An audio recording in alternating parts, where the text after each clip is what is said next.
Dua parto de la prelego de Mireille Grochon pri turismo.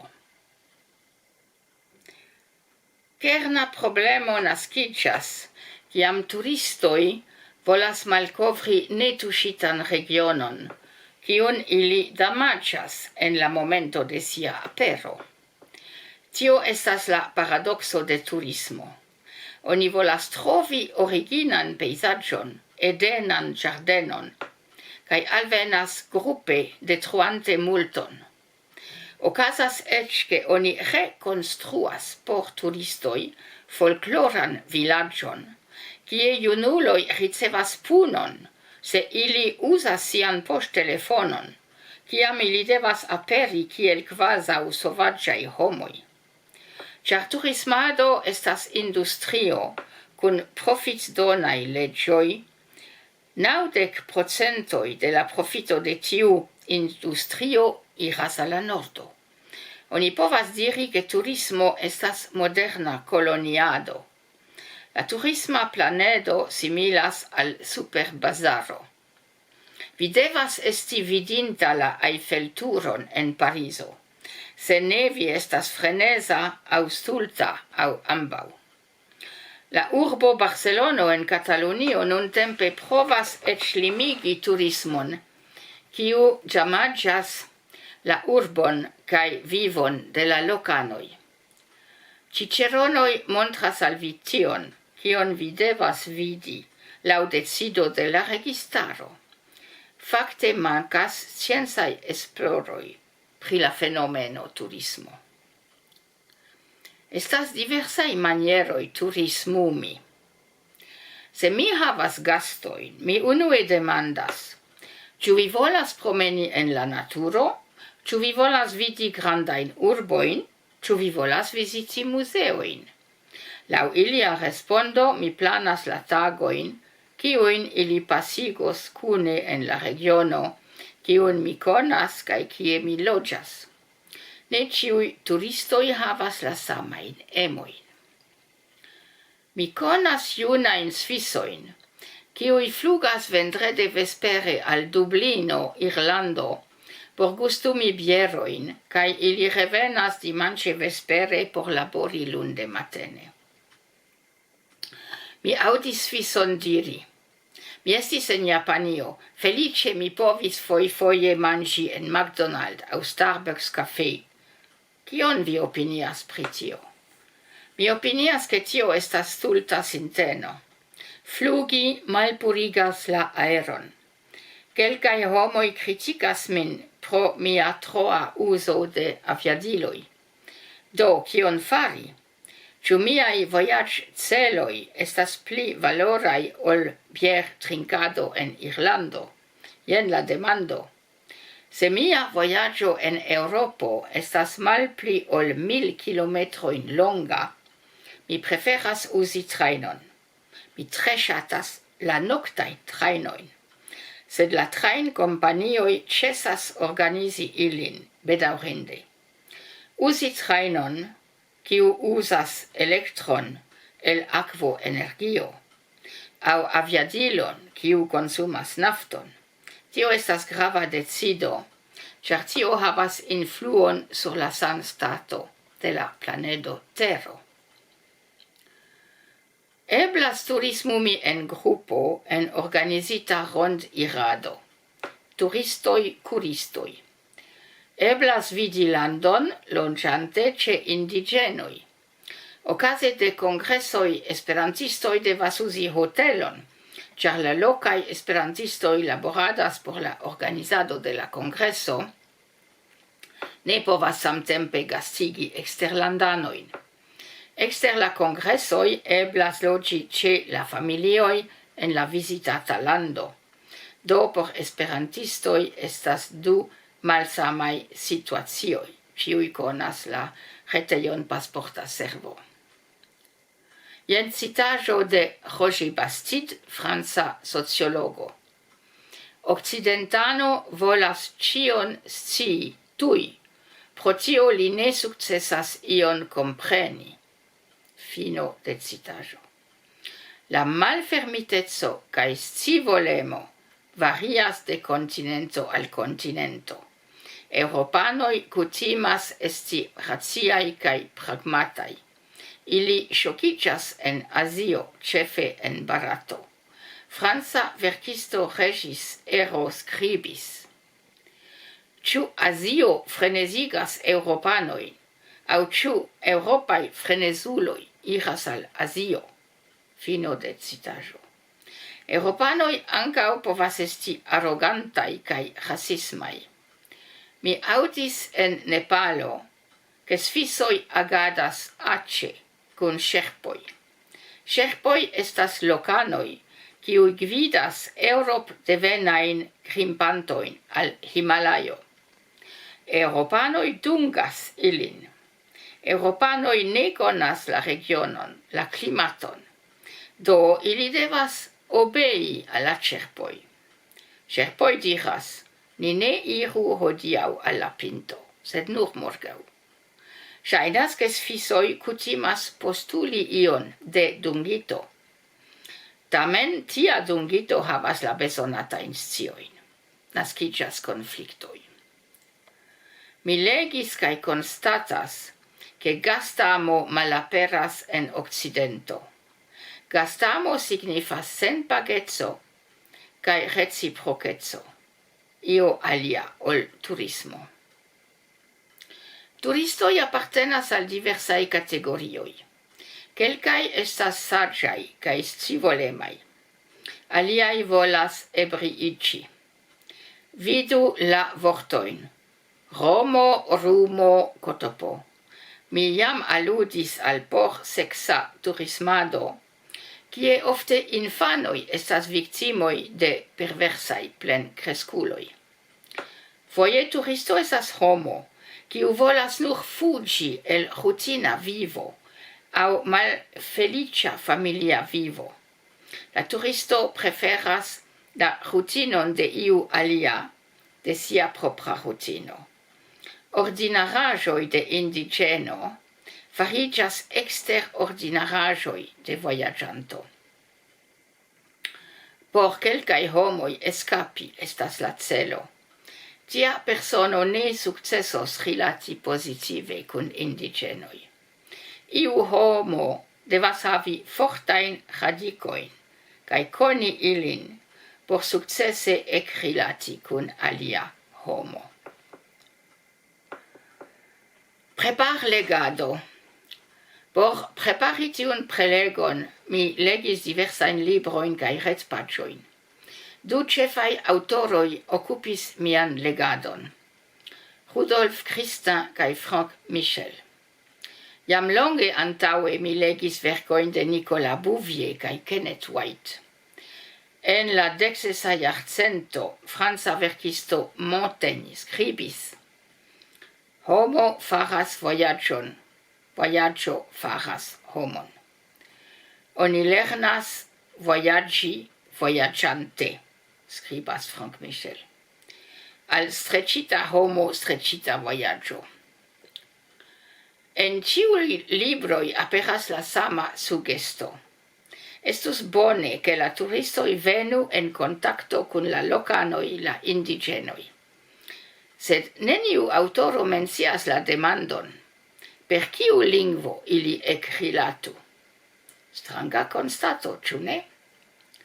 Ni scias, che ni povas conatici cun la loĝantoj de la visitata lando per nia lingvo Esperanto.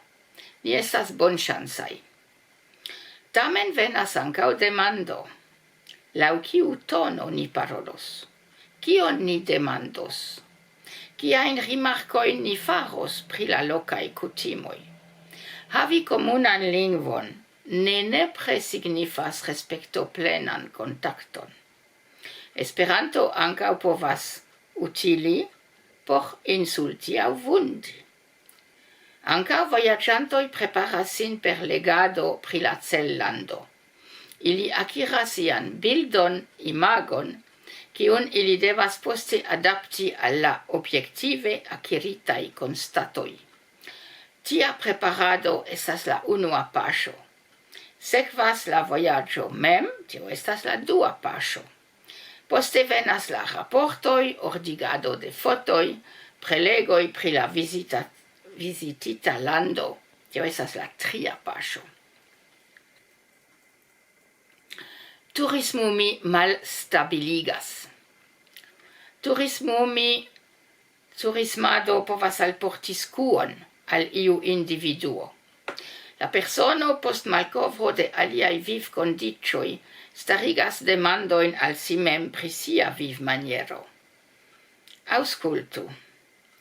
Kiam mi atingis la monton Hie apud Kyoto en Japanio, nebulo ĉion kovris, nenio videblis. Tiam venis al mia menso. Vi devas kovri vin, vi frostas. Tamen mia haŭto ne sentis malvarmon. Sed tiu ideo insiste revenis al mia menso.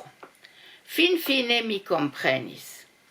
En mia svisa montara regiono, se estas nebulo, la temperaturo falas.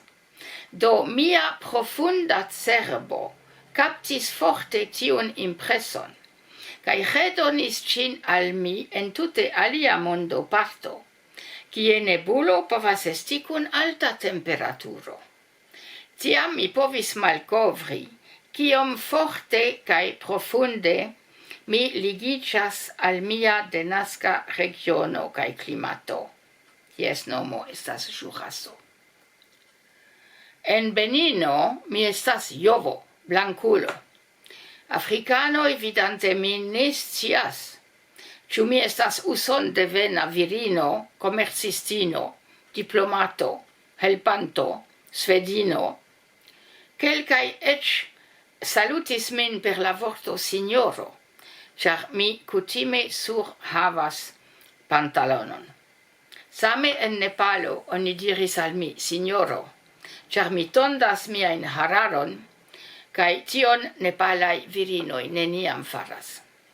Tiaj spertoj povas timigi iun homon. Rudolf Christian skribas, vojaĝanto devas meti siajn principojn, siajn kredojn inter krampojn. Vojaĝado estas libervola mutacio. Kelkaj personoj pli ŝatas vidi bestojn ol homon. Kamelo ne timigas, kiel homo timigas. Okaze de vojaĝado okazas kolizioj. Sur plaĝo en Greklando, turisto vidas ŝuon de mortinta enmigrinto. En Fortalezo, okaze de uko en 2002, mi restadis en hotelo ĉe la maro, kaj admiris kuŝantajn ŝipojn sur la sablo. Sen tuj kompreni, ke tiuj renversitaj ŝipoj fakte estas domoj por malriĉuloj. Diversaj mondoj renkontiĝas, kolizias. Foje okazas ŝanĝoj post iu vojaĝo. Aldous Huxley skribis: vojaĝante vi perdas viajn konvinkojn, same facile kiel viajn okulvitrojn. Tamen estas pli facile retrovi okulvitrojn. Fino de citaĵo. Naturo, ĉefe montaroj, ofertas belegajn pejzaĝojn kaj danĝeran medion.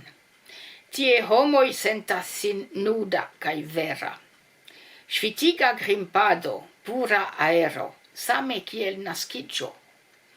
La vojaĝanto malkovras multajn novajn aĵojn kaj aspektojn, devas ortigi, atingas universalaĵojn. El tio naskiĝas solidareco. Oni povas plani rendevuon, oni ne povas plani renkontiĝon. Vojaĝoj malligas kaj religas. Vojaĝi estas provi. Per la piedoj, per la haŭto. La vojaĝo komenciĝas tie, kie mi ne estas. Tio estas post la pinto de miaj piedoj. Jen ĉina proverbo pri la sama temo. Vojaĝo el 1000 kilometroj komenciĝas per la unua paŝo. Kaj nun grava demando, ĉu esperantistoj estas kutimaj aŭ nekutimaj eksterordinaraj turistoj? Esperantistoj estas tre bonŝancaj, ĉar ili povas malmulte koste turismumi per pasporta servo. La plej feliĉaj inter la esperantistoj estas la fervojistoj, ĉar ili povas vojaĝi per pasporta servo kaj havas rabaton en la trajnoj. Se iu persono dediĉis tempon al lernado de Esperanto, oni povas supozi, ke tiu persono havas la deziron ekrilati kun plej diversaj homoj. Do scivolemo ekzistas. Tio estas pozitiva antaŭsupozo por fariĝi respektoplena turisto. Pro la forigo de la lingva baro, esperantistoj kunvenas kun lokanoj. Ni havas tiun eblon, ni ĝuas tiun vojaĝmanieron. Ni estas enorme bonŝancaj pro tio. Ĉu aŭtomate la kontaktoj estas pozitivaj, respektoplenaj? Ne nepre. Tio dependas de nia eduko. Kio pri respekto al la homoj, al la kulturaj monumentoj, al la naturo? Se vi alvenas kun viaj ideoj pri la socio de la vizitata lando, vi ne respektas la loĝantojn. Se vi ne sekvas iliajn konsilojn, vi ne respektas la loĝantojn. Se vi eniras japanan loĝejon kun ŝuoj ĉe viaj piedoj, vi ne respektas la loĝantojn. Se vi prenas sandviĉon el via sako, kiam gasto kuiris por vi manĝaĵon laŭ sia kutimo, vi ne respektas la loĝantojn. Vi alvenas kiel ŝtono ĵetita en ĝardenon.